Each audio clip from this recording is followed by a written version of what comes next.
naman akla.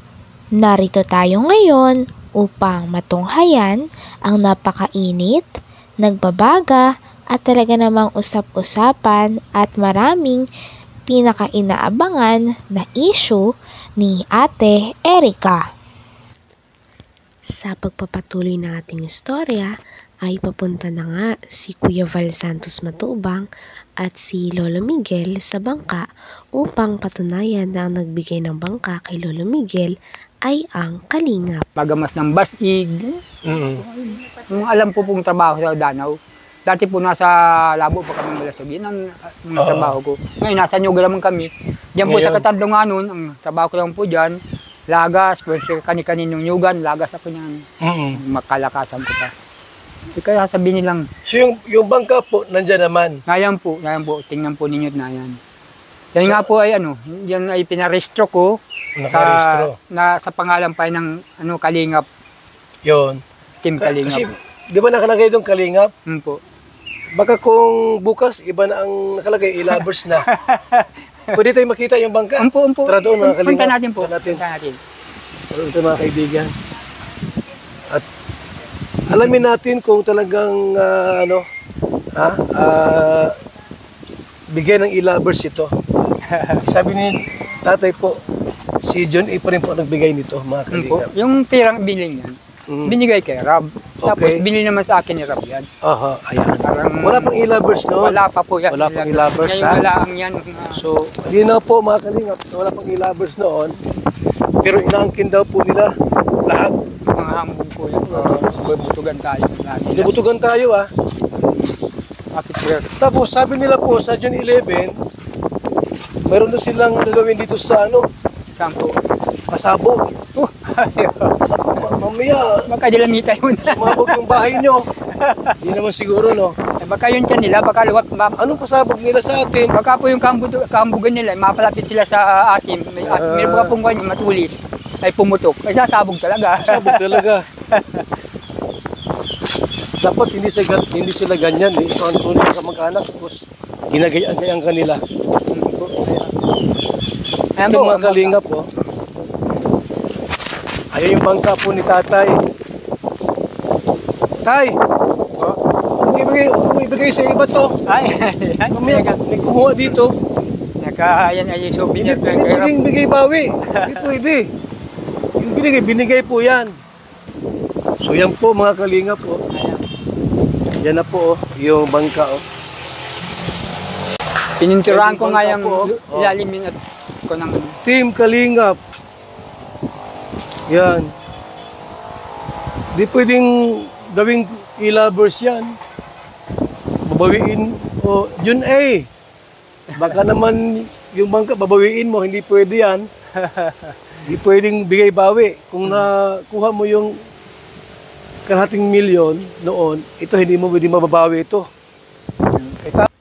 Talagang kitang-kita nga sa bangka na may nakasulat na Kalingap, kaya hindi may tatanggi ang katotohanan na ang Kalingap ang nagbigay at umaruga din at nagmalasakit kay Lolo Miguel na magbigay ng bangka para sa panghanap buhay nito.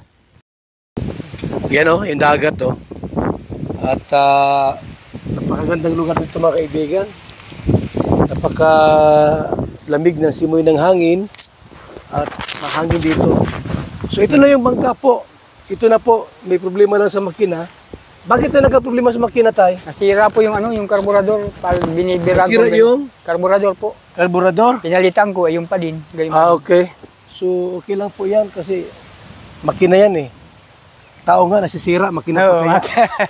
Diba? Ito po yan. So ito na po ang yung mga nagtatanong po, ito yung bangka ni tatay. Pagawa ng Team Kalingap. Walang pwedeng kumuha nito. Magkakadimandahan tayo pag may bumawi nito. Ang bigay po yan. Parang regalo sa birthday. Binigay, babawiin nyo. Paano kung pagkain yung binigay, ice cream, tunaw na, babawiin ninyo. Hindi pwede po. Walang bigay-bawi sa Kalingap. Ito po ay, yan. Kita niyo po yung bangka na yan. Yan na po yan. Yan may Team Kalingap. Team Kalingap. Yung makina po, ang ipapaayos po natin para bagong-bago. Diyan ka tayo nanguhuli ng isda. So, unahan pa po yan. Unahan pa niyang bundok niya. Ikaw lang mag-isa. Yung panganay kong lalaki. Okay. So, yan po ha. Ito na yung bangka po. Ang nakalagay, Team Kalinga. Si tatay po ang nagmamanage niyan. At siyempre nagkataon lang po na nagka-problema sa makina. Pero under po yan mga Kalinga. Ayun po. Under rin po natin yan. Makina lang ang wala niyan. Walang problema yan tay. Punta tayo. Tayo pabalik doon muli. So yan po mga kaibigan. So, ito po muli kaming dumalaw rito kay tatay. Para lahat ng tanong sasagutin. Hindi pwedeng ano laang kung saan galing yung... Inaambi pala ng ano. Inaambi nila tay. Ayun. Lahat daw sa kanila. Wala. Ito yung gamit sa loob ng bahay. Inaambi nila. Nagambag-ambagan daw yung lovers. Baka yung... Wala na kay Jun eh. Baka po... Kuya Rab, yung kayuran ko sa kanya pa. Yung kayuran? Grabe naman na sila. Yung kayuran ko ng nyog. Lahat na lang sa kanila. Lahat na, lahat. Pati nga yung laman ng tindahan nung ni Jeannie, sa kanila daw yung laman yan. Lahat na lang. Lahat ay ambiig. Huwag naman kayong gayaan. Hindi magandang ugali yan na lahat iaangkinin. Ako po ay nagtatanong lang dito. Ang nais ko lang po ay ilabas ang katotohanan. Kaya nga talagang pumunta si Kalingap Val Santos Matubang kay Lolo Miguel dahil may mga tao talaga na gustong angkinin ang binigay ng Kalingap at sinasabi na galing daw ito sa e-lovers. Kaya naman buti naman at napatunayan na ni Kalingap Val at Lolo Miguel ang katotohanan. ay si Kalingap Rob ang nagpagawa niyan. Po, totoo po yan. Ayon sa kanyang nalaman, pera daw po ni John A. yan. So binigay na po ito. Wala nang pwedeng umangkin at kumuha kasi ang binigay ay bigay. Hindi yan pwedeng bigay-bawi.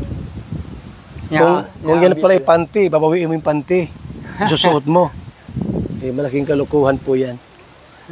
So ayan, no? Kumusta tayo? Pumunta si Dudong dito, si Ruel, dinalaw ka? Po, kahapon. Anong sabi sa'yo? Yun nga po mga, sabi nga, na-scout mo daw ako, ganyan. At nag-usapan namin. Sabi ko, tiyo mo eh. Anong pinag-usapan niyo ni Ruel tayo? Ayun lang po mga ano, mga tungkol sa kuwan. Natanong lang yung kala Erika kung ano nagagayo. Sabi ko, sinabi ko sa kanila, iniwan kami at ganyan nagkakwarta nga sila. Kaya na, hindi naghahangad ng kwarta nila. Oo. Kanila yun. Tama yun. Ako, alam niyo po mga Kalingap, tulad ni tatay, no, di man pira hinahangad nila. Ang gusto nila po ay maging maganda yung relasyon bilang maglulo, apo at saka lulo. Yung maayos yung relasyon, di man yung dahil sa pera. Kahit walang pera ito, walang problema kay tatay. Sanay man ito sa hirap. Sanay sa hirap ito eh. Okay magsabi na ang habol ay pera. Hindi totoo yan. Yun nga pong pera nga yung nangyari kay Rob, yun ang pinag-awayan namin na binigay ni, sa vlog ni Rob na naikunta sa ni Jenny. Yun na nga po ang pagsimulan namin. Doon na sila nagalit. Ang sabi nila, kaya nyo kami kung dyan dahilan sa amin, hindi ka magkakapira. Sa amin ano yan. Ayun na nga ibigay, ipapagamot nga kay Mrs. Nakuha yung pera, hindi na. Binigay po sa amin, pero masakit ang loob nila. Grabe, no? Halos nga ayaw ibigay at ay gusto naman yung apo niyang makakita, yung lugod ng nabulag baga. Oo. Yun na. Sino hindi nagbigay? Ang ayaw ibigay sana? Yung pong magkapatid. Okay. So, nagtampo si Erika, nagpunta niya sa tabing dagat, nag-iiyak. Bakit daw ayaw ibigay yung kwarta? Ayaw nga pong kung hindi daw siya binablog ni Rob, walang kwarta. Sa di naman yung panganay, kung hindi daw nagkipagkuhan kay Jun hindi din wala din pera. Ngayon, anong habol nyo doon? Yung lang, yung papagamot sa mata? O, yun lang pong ang... Galing kay John A. yun? Yun lang, yung 20 mil. Ayaw ibigay nila? Ayaw lang ibigay. Yung magkapatid? Yung po. Bakit daw? Ay, sa kanila daw po yun. At kung hindi nga daw po nag-vlog siya ni Rob, ay di wala nga pera. Ayaw nilang gumaling yung lola nila? Ayaw nga po. Kaya sabi ko baga po doon, kung ganyan lang din ang gawa ninyo, di magkanya-kanya na tayo. Ang sama ng ugali, yung magkapatid. Alam na anak. Hanggang dito na lamang muna ang ating napakainit, nagbabaga at talaga namang pinakausap-usapan na issue ni Ate Erica. Maraming salamat sa inyong panonood. Hanggang sa muli. Bye!